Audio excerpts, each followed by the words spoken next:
Hello. It's been a while. I have not uploaded anything, I think, for the last 2 weekends. I'll explain why I look like this in a second. And yeah, for various reasons. The first weekend didn't upload anything. I was just really tired and burnt out. And then I'll talk a bit about that in a bit. And then the second weekend just gone, I decided that I would film bits from that weekend, but actually bits from this whole week, because it's been half term.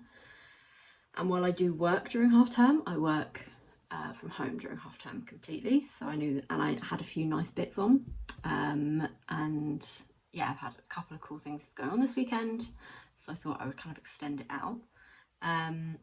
So this is Saturday. You're going to be seeing stuff from the previous Saturday up until this evening. So this evening, I'm going to the Royal Albert Hall with Joe to watch Harry Potter in concert. So Harry Potter and the Deathly Hallows Part 2. And basically what it is they put on the movie and then the orchestra plays the score. And we went to the Deathly Hallows Part 1 last year. We booked this last year. And then we saw last year, when we booked it kind of last minute, that there were some standing tickets available. So we did that last year, but it was like, it was great, but we didn't have a great view. When you're standing in the Royal Albert Hall, you're kind of at the top of the balcony. And I was struggling with sort of health stuff at that time. So I was kind of in a bit of pain with the standing and then the sitting and stuff. So that was good, but we were mainly looking forward to this year. And the year's gone around really quickly, and now it's time to do it. So my current setup, I am going to do my hair and my makeup, and I have been really enjoying watching people. I've been really enjoying getting ready at the same time as other people chatting while getting ready on YouTube. It kind of gives you that feeling of like a getting ready for a girls' night out without other people there.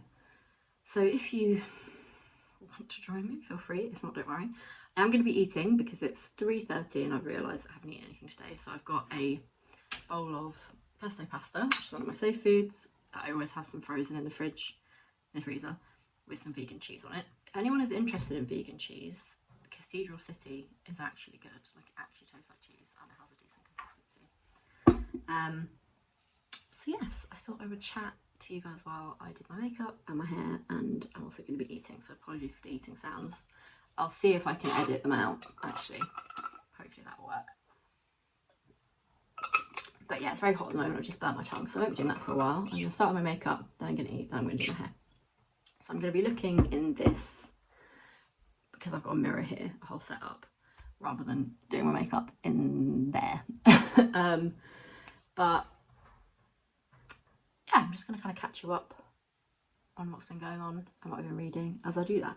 I'm going to be using, I'm not a makeup expert at all. I've gotten into it recently, but that doesn't mean I'm an expert.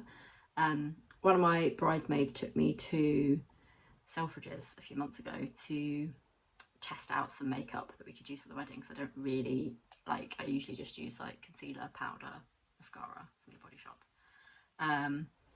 But she said I would like Lisa Eldridge. So I ended up actually getting this like Lisa Eldridge Enhancing Tint skin thing. I don't know, it's kind of somewhere in between a moisturizer and a foundation.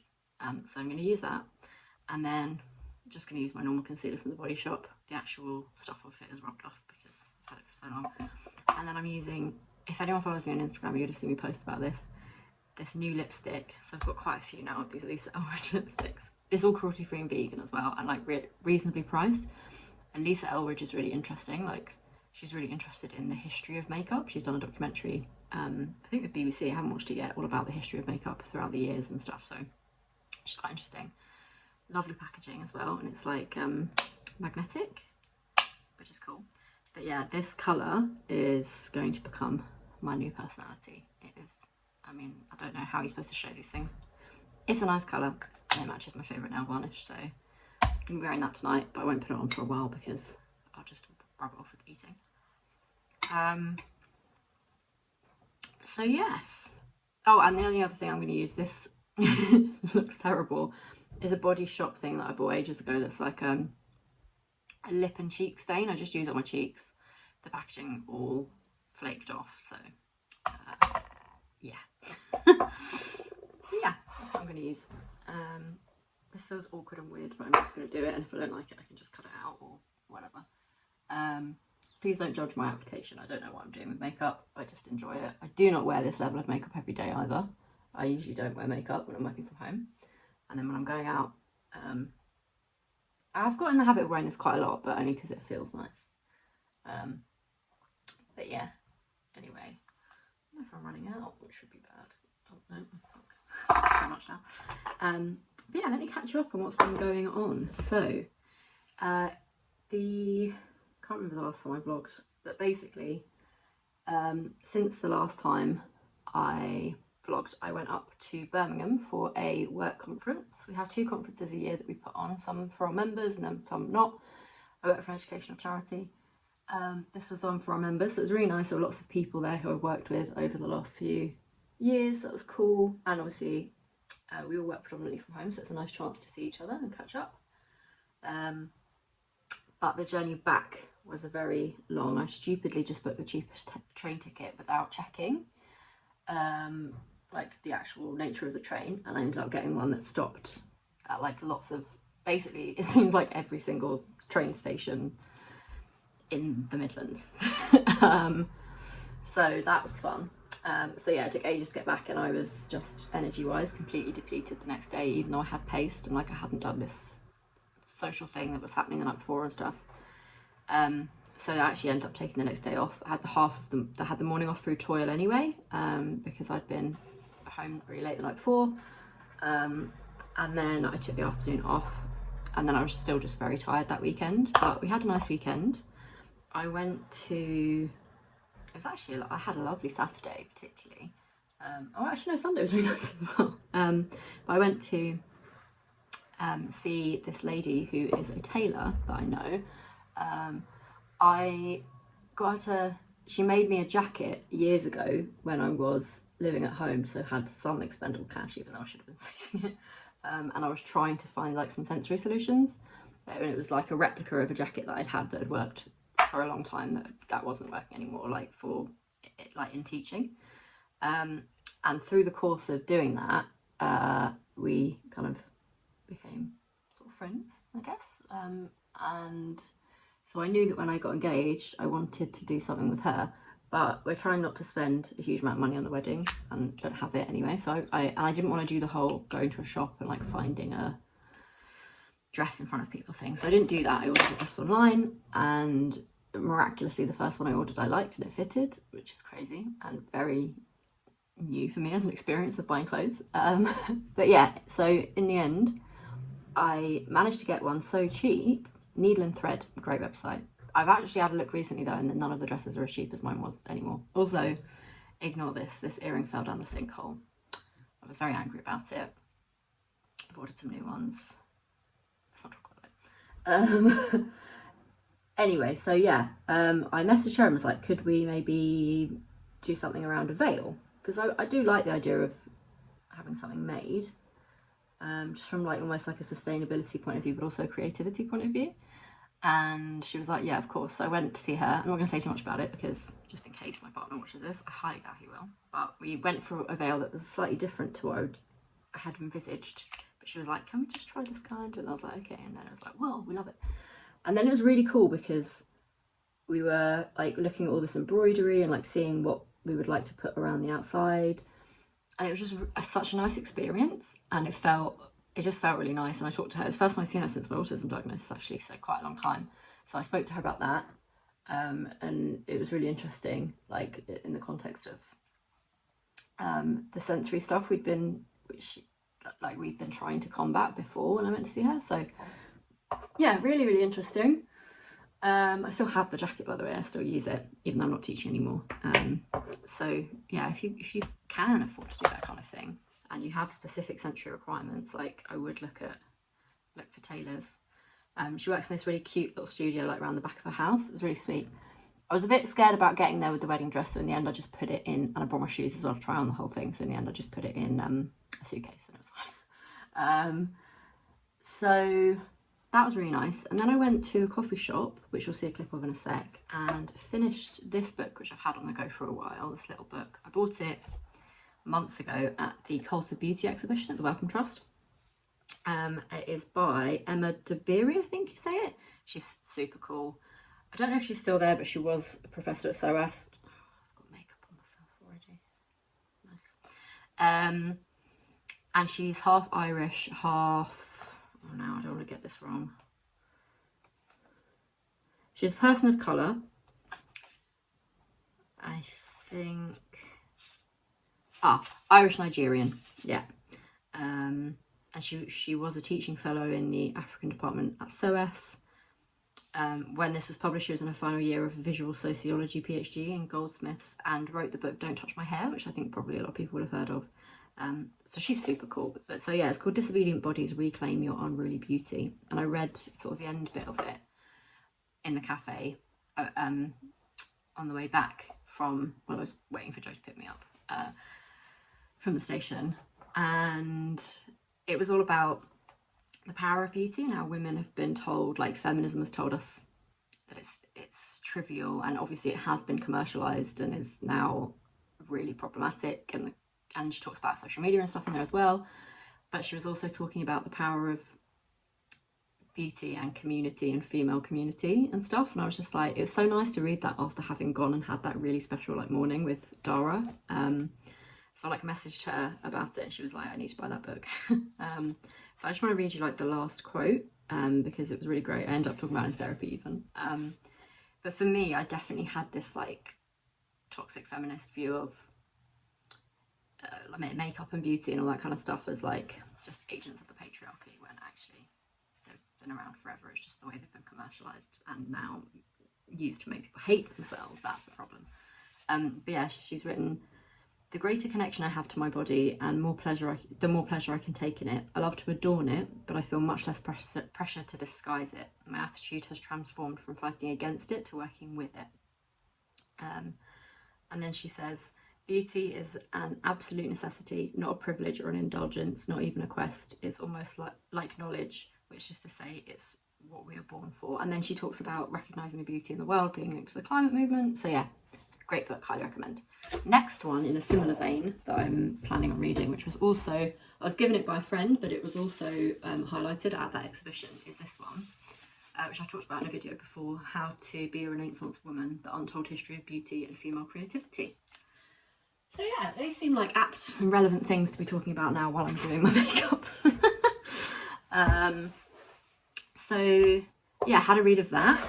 And then that evening we had a couple of friends over for dinner, by which I mean we got them a takeaway because neither of us are very good at cooking and we don't eat the same thing, me and Jen. But we do both eat pizza. So got pizza. That was really nice. Drank red wine for very grown up. She says a 31-year-old woman. So that was really nice. And then the next day I went and visited my uni friend who had like all of us over for lunch. She lives on the other side of London. The journey wasn't great because it was packed because the tubes were a bit messed up. And so I was when I got to the station I was quite dizzy. And I was just like having some symptoms. So I just sat in the station for like 10-15 minutes and then walked to hers and it was fine. But yeah, we all got together and had lunch and made a really yummy vegan like chili, and then we just chatted and caught up. The reason we're doing it then is because one of us has just got married, and she and her husband, who also went to uni with us, are about to go travelling for 6 months, so we aren't going to see them now for a long time. So we did that as a little see you like in between when you got married and when you're going away. So that was really lovely. And then yeah, this week has been pretty chill working from home. I might see if I can cut me eating out because it's not great vibe, is it? But anyway, what was I saying? Yeah, so working from home was really good. Got some work done, had some good chats with people from work, so that was really nice. And then I had my haircut on Tuesday, so unfortunately, but actually it was kind of good timing, my period came on the Monday, which is annoying, but actually like kind of while I wasn't out doing delivery is kind of the best time for it to come. It's the first day of mine that's really bad, the rest of the time I'm kind of fine. But I did go to the pharmacist and get something that helped settle my stomach, so that was good. And if anyone wants to know what it was, I will share it with you. Maybe message me on Instagram or something. And then went for a haircut on Tuesday. Like it's just the local hairdressers. It's relatively cheap. It's not particularly sensory friendly. And someone was in there talking about her wedding and how it'd been really loads of drama with the family, and I was just like, oh god, I hope that's not what happens to me. I know it won't be, but yeah. It just seems like everywhere I go at the moment, everyone's talking about weddings. But that's probably just because I'm planning one, which makes me aware of it. But yeah, so that was nice. And then on Thursday I went and worked in a coffee shop. So we've got a new Gales on the high street, and as much as I'm like anti-gentrification, I was also like, I'm gonna go work in Gales. And then I met my mother-in-law in there for a coffee, which was nice, or future mother-in-law. And then Friday I was just chilling, working from home, and then I had the best evening yesterday. I went to the Hammersmith Apollo with Charlie from Charlie Rewilding, who's amazing, and probably all of you already follow her, like she's really great. We met online. I think I messaged her on Instagram about something, and then we just now are friends IRL, which is exciting. So we met for dinner and then went to see Fern Brady, which was so good. So if you don't know, Fern Brady's an autistic Scottish comedian who wrote a book, which I now can't remember the name of, but I will put an overlay of it here. It's really, really good. She was on Taskmaster recently, which was really good. And yeah, Charlie was just like, do you want to go see her? And I was like, 100%. So that was amazing. And yeah, it was great to see Charlie. And there were so many autistic people there. And she was fucking hilarious, so that was really good. And then yeah, today we've got the Royal Albert Hall, so lots been going on. Things are about to pick up again. So again, I'm not sure how consistently I'll be vlogging. A bit busy over the next 2 weekends, and then it's my hen do, which is exciting, which I might vlog a little bit of actually. I shall see. I also just want to be in the moment, but yeah, we'll see. I can't remember what I've done now because I've been talking. So yeah, lots going on. Lots has been good. So book wise, I have started, I've been on kind of like a non-fiction vibe, and I did forget that a lot of people do like non-fiction November. I don't think I'm going to do that as in like strictly only read non-fiction, because I need a bit of fiction in my life for like escapism. But I have been reading a few bits. So I downloaded the audiobook of, I think it's called I Haven't Been Entirely Honest With You. Again, I'll put an overlay here. That is Miranda Hart's new book about chronic illness. And I have mixed feelings about it. It's great. It's really, really good. She has what she calls the 7 treasures, which are like her keys that she's to basically like living with chronic illness. She's got Lyme's disease, but it took a long time for it to be like diagnosed, her to be taken seriously, all of that kind of stuff. And she has like kind of recurring symptoms now, and has had for it sounds like her entire adult life essentially, which just was never taken seriously, which is unfortunately really common. So yeah, it's a really good book. The reason I have conflicted feelings about it, I think, is more to do with me than her. But I've always thought she's autistic, and I know, I mean, this is a whole big conversation, isn't it, about whether or not you can like diagnose people, which obviously you can't. But I've always thought she's got like traits. I know a lot of people on the online community have also said that. And in this book, a lot of the stuff that she discusses as just being like her personality, a lot of it is very autistically coded. You know, like she talks about masking quite a lot. She talks about how she needs to socialize in a certain way, how she gets really overwhelmed, how she gets very like exhausted after socializing, how she like what friendships mean to her and how they look for her, like just so many things. And I was just like, it's kind of bizarre to me, because the book is basically about her being like, I've done so much research into this, I want to share it with people. So she's obviously someone who's very into, you know, researching and finding out what's up and what's going on. And I find it difficult to believe that she wouldn't have come across the female profile of autism at some point and thought, oh, let's look into that. So I said this to my uni friends because I'd been listening to it on the way, and I was like, guys, I'm really enjoying it, but I'm feeling frustrated, as in, like, has no one told her? Has no one said anything to her?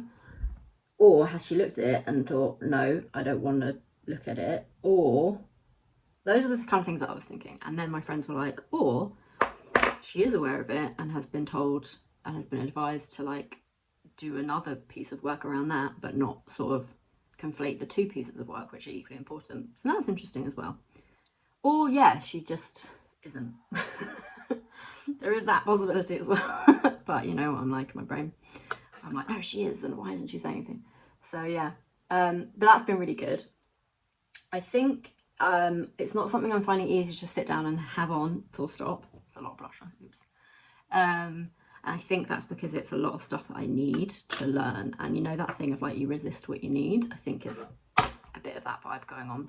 So definitely going to be going through that, but just, like, slowly, so as not to overwhelm myself with all of the home truths, essentially. But one of her second treasure, which is the ones I've got onto, is sharing. And I spoke to Charlie yesterday also about being on social media and how I just still have this, I've talked about it so many times now on here, it's ridiculous, like, sense of awkwardness. Even though I really want to do this and I really enjoy doing it, that people will think I'm special or cool or interesting. Anyway, I'm ignoring that quite clearly by doing my makeup on the internet. So anyway, oh yeah, just like to explain what I'm doing with my hair. I haven't been curling it all the time anymore. I've got it cut recently, so it's a bit short. It's a bit shorter than I wanted it, but she had to get rid of all the dead split ends because I just hadn't been for ages.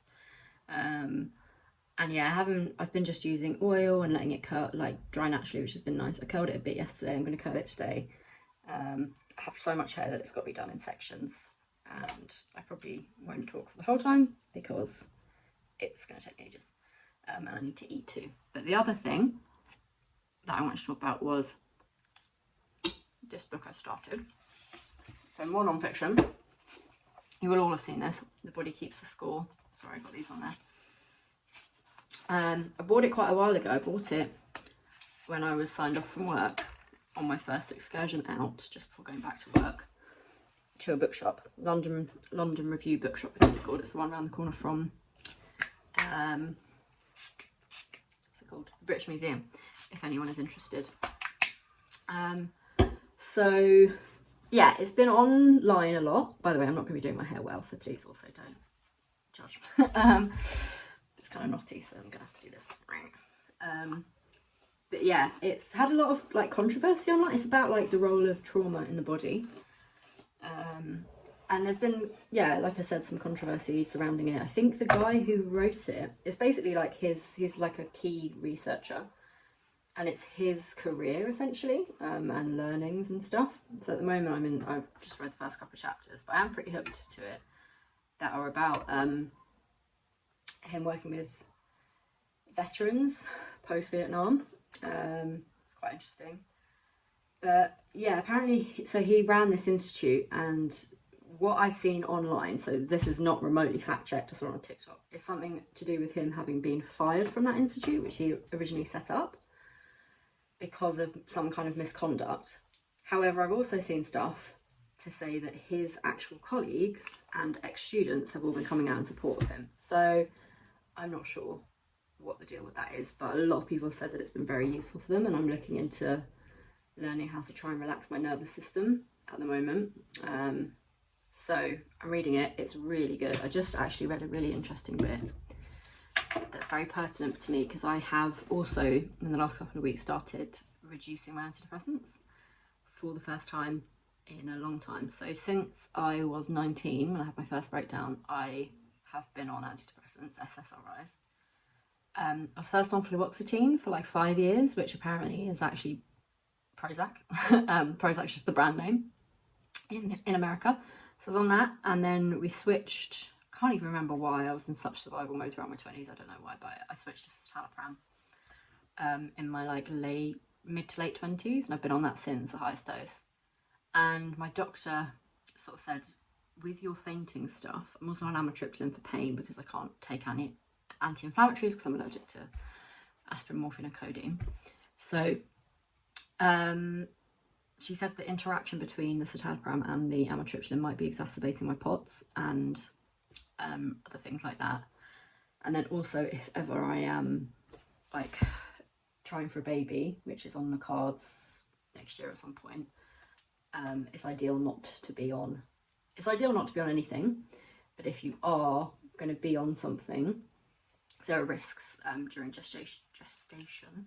If you are going to be on something, citalopram is not the best one to be on apparently. So I sort of said to her, shall we give it a go? I want to see what I'm like not on them, having done as much work as I've now done, and let's see how it affects the POTS, and let's see if it's doable for me, and if not, we'll have to come up with a plan for potential conception stuff. Again, based on whether or not I've got endo, if that's even possible. But the thing that I just read now really reassured me, because he kind of has mirrored how I've always felt about antidepressants, which is, so he said that SSRI can be very helpful in making traumatized people less enslaved by their emotions, but they should only be considered adjuncts to their overall treatment. I've always had a problem with how you're just handed them by doctors but not therapy alongside them. And he talks about this as like the brain disease model, this sense of like, once people started to research in the late 20th century the impact of chemicals on the brain, it was kind of decided that mental illness or PTSD or anything like that were symptoms of a hormonal imbalance, as opposed to reactions from experience, and thus they could just be treated medically. And then of course it was profitable, and so that's all that's happened now, and people are not receiving the actual treatment that they need. But what I really loved, he said, the brain disease model takes control over people's fate out of their own hands and put doctors and insurance companies in charge of fixing their problems. Obviously this is based in America. And then the last thing he said, which I really liked, I've been doing a lot of highlighting, was being a patient rather than a participant in one's own healing process separates suffering people from their community and alienates them from an inner sense of self. This is not me dissing anyone who's been on medication. If it transpires that I don't do well without it, fine. Like, I'd rather take it and be doing okay than not. I really don't have any stigma about it. I think having been on it for so long, I'm just like, you got to do what you got to do. But it is interesting to me. That really did validate my sense of it is one part of a whole picture of other things that you're trying. And obviously I've restarted therapy recently with like a neurodivergent specialist. I'm doing breath work, I'm changing my environment with work and things. So yeah, I'm intrigued. So yeah, I'm reading that. And then the last thing that I've been reading, it's an audiobook, so listening to, oh god, that was a bit springy, is The Glittering Hour by Imogen something, no, I can't remember. Basically, I am obsessed with the interwar period, always have been, don't really know why. I think there are a lot of mirrors to today's world, but irrespective of all of that, from a historical perspective, I've just always been obsessed with like the fashion and all of that kind of stuff, because of socioeconomic stuff. Anyway, I'm trying not to be boring. Basically, I'm big into the interwar period, and I was struggling with my period on Monday, and I thought, you know what, I just need a good old-fashioned interwar romance. So I found one, and downloaded that, and I've been listening to that and almost finished it. It's really, really good. And yeah, on the interwar thing, actually, I've realised that my Hindu outfit, the shoes arrived this week. They are not comfortable, but I've decided that I'm just going to like put them on when I get there and then take them off like pretty sharpish. I got them on sale for like 85% off or something, so it's fine. But yeah, did I spray this side of my head? I think I did. Yeah, my dress is very interwar vibes, which is quite funny. But yeah, so I've been listening to that, which I've been enjoying. And then just podcasts as well, because I've realised they're free and I'm trying to cut back on how much I'm spending on audiobooks. I use Zigzag if I'm just buying an audiobook like sort of outright, but I do still have an Audible subscription, which gives me a credit a month, which I kind of want to get rid of because I know it's Amazon. But I've got a big library in there of books that I like to go back and listen to, so I'm not sure. I need to look into how to deal with that, basically. In the same way that I've got a Goodreads, but I also have Storygraph, because Goodreads is connected to Amazon. work in progress. But yeah, I think that's pretty much everything I wanted to catch up on. It's almost half an hour now, so that's a bit ridiculous. I'll let you go. If I remember, I'll do a clip of what I actually look like. I'm wearing a new dress tonight, and I'm trying out a like bodysuit underneath it that I'm hoping will work for my hen do, and maybe even my wedding dress. I've chosen to do it today because if it's not super comfortable, we're just sitting somewhere, and I don't need to panic. There are other options for hen do and for wedding. But yeah, we shall see. That sensory motor OCD does like to raise its head, so I'll probably bring another underwear option in my bag and change if I need to when we're there. But yeah, so yes, hopefully we'll get some clips of Harry Potter, and also, God, just to say another thing, sorry, I am aware that Harry Potter is very problematic now. It was my first and most intense special interest as a teenager, and yeah, it's essentially been ruined now, but obviously because of what J.K. Rowling is saying. Even though I think she's mentally ill, you know, it's still not okay what she's saying. So I don't even listen to the audiobooks anymore, which used to be my safe thing to get to sleep. But I kind of am trying to view the films as separate. We booked this a long time ago, so yeah. Just to flag, I am aware that it's problematic, but I'm trying not to be so black and white in like the moral standards I have for myself. But we shall see. I'll probably still feel guilty. But yeah, I'm gonna go, and then I will let you know. I'll show you the finished product. I don't know, me. Yeah, in a bit.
slippery stuff. It's windy.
2 thumbs up. From Joe, that is high praise. Joe is telling me that this on the side of the V&A is bomb damage from World War II. He's having a little read over here. Is that what it says? Does it say it there? I don't know if you can read it. But yeah, they've left it as a memorial.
It is the next morning. I've just come on to close off the vlog.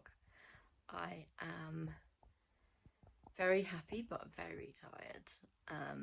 So I kind of wanted to include this as a kind of like, yes, I did a lot over the last couple of days, but I also want to show the reality of chronic illness and burnout recovery, which is that today I will have to be in bed all day and my pain is kind of bad.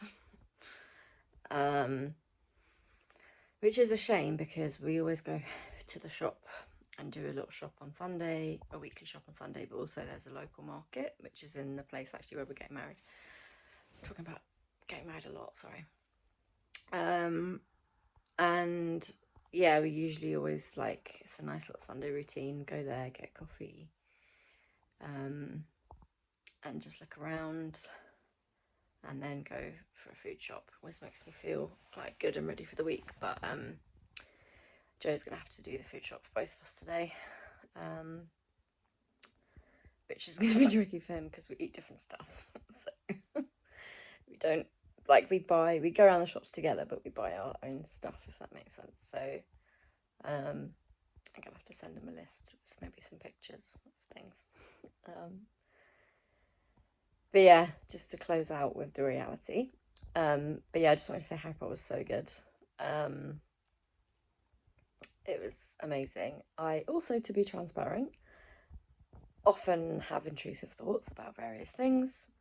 Whatever my body's decided, sorry, my brain has decided to worry about. So I was having quite a lot of intrusions while watching it, but I'm so used to them now that I've got to a place where it doesn't tend to ruin experiences because I kind of know what they are. And I had a really good therapy session recently where she was like, I think what you're trying to do is like think yourself out of feeling by obsessing about specific situations. So yes, that's useful information to know. But yeah, amazing time. You'll actually also, I think, have seen a couple of random clips of us on a bus. So normally we can just get one train back from South Kensington to home, but there was like delays and a massive queue, and we thought, we're both kind of like, we like being in Central, we both like buses and trains because we're autistic. And I just sort of thought, I said to Joe, why don't we get a bus to Baker Street? And then it's quite an easy train from there. So we got on the bus. I took some footage because we went through like Hyde Park Corner and Knightsbridge and stuff. So I will have put some of that in. It's not the best. But yeah, it was kind of like quite a cozy vibe. But yeah, it was quite a long journey home then in the end because then we got a bus back from the station. It took me ages to get to sleep because I didn't take my amitriptyline because I had brought some in my pocket, but it had fallen out. So anyway, just a little bit of reality there. But it was amazing. If ever you do get the chance to do those things at the Royal Albert Hall, especially if you live in London, annoyingly we checked and they aren't doing Harry Potter or Lord of the Rings next year, which is a real shame because we wanted to do Lord of the Rings. But I think the guy at the beginning said that they're definitely doing Harry Potter in 2 years' time again. So maybe they also do Lord of the Rings like biannually, but it's really pretty good prices. I mean, we paid for the one that we just saw yesterday last year, so I can't remember the exact prices, but I remember we were like surprised by how cheap it was.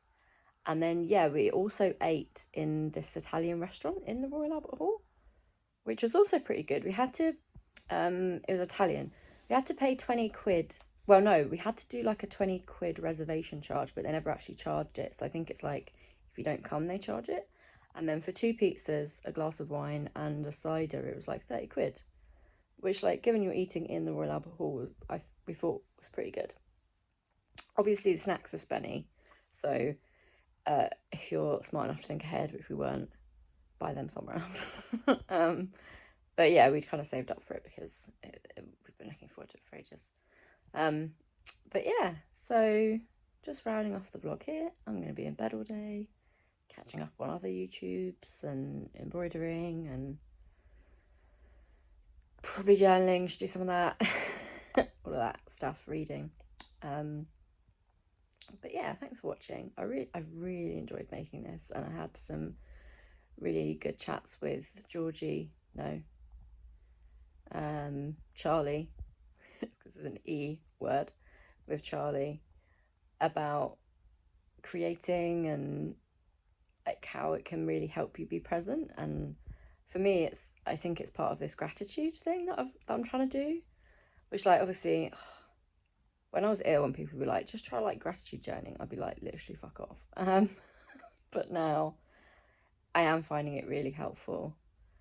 And even in my head, sometimes I'm saying to myself, have an attitude of gratitude, which is like that, but kind of useful. And it's just like, I think thinking about how to like creatively capture what it is that you're doing makes you like even more aware of how amazing it is, or how fun it is, or whatever it is. And it's a nice little creative outlet. So yeah, I'm also using a new editing tool that Charlie recommended. So hopefully might be a bit better edited. I don't know. But yeah, I've really enjoyed it, and thanks if you watched. I'm gonna shut up now. Bye.